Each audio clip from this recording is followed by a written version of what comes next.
నిన్న మనం డిస్కషన్ చేసుకున్నాం కదా LSRW, దాంట్లో బిట్స్ ఎలా వస్తాయి అనేది మనం ఒకసారి అబ్జర్వ్ చేస్తే ఇది లాస్ట్ ఇయర్ బిట్ అనమాట.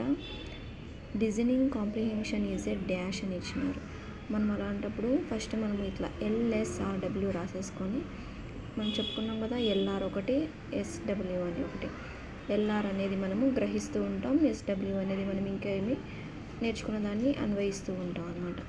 ఓకే, ఇక్కడ లిజనింగ్ అనేది ఏమవుతుంది, హియరింగ్గా, క్రియేటివ్గా, రిసెప్టివ్గా, ప్రొడక్టివ్గా అని ఇచ్చిన. మనకి రెండు లేదు, ఇవి రెండు ఉన్నాయి, రిసెప్టివ్, ప్రొడక్టివ్ అని. మనకి లిజనింగ్ అనేది వింటూ ఉన్నాం కాబట్టి ఇది రిసెప్టివ్ కింద వస్తుంది. Next one productive is a dash. Productive is a dash అన్నాను, మనకి ఏమొస్తుంది చెప్తున్నాను, నిన్ననే చెప్పిన. అంటే దాన్ని మనము ప్రొడ్యూస్ చేస్తాం, అంటే ఉత్పత్తి చేస్తున్నాం కాబట్టి స్పీకింగ్, రైటింగ్. నెక్స్ట్ వన్ వచ్చి pen paper is a dash skill అని. ఓవరాల్ డిస్కార్డ్, స్పోకెన్ అని ఇచ్చినారు. పెన్ పేపర్ అంటే ఏమి, రీడింగ్, రైటింగ్. రైటింగ్ మనం గుర్తుపెట్టి పెన్ ఉంటేనే మనం రైట్ చేస్తాము కాబట్టి ఈ విధంగా మనం ఇది ఒక్క చిన్న ట్రిక్ నేర్చుకుంటే చాలు, మిగతావన్నీ మనం గుర్తుపెట్టుకోవచ్చు. Thank you.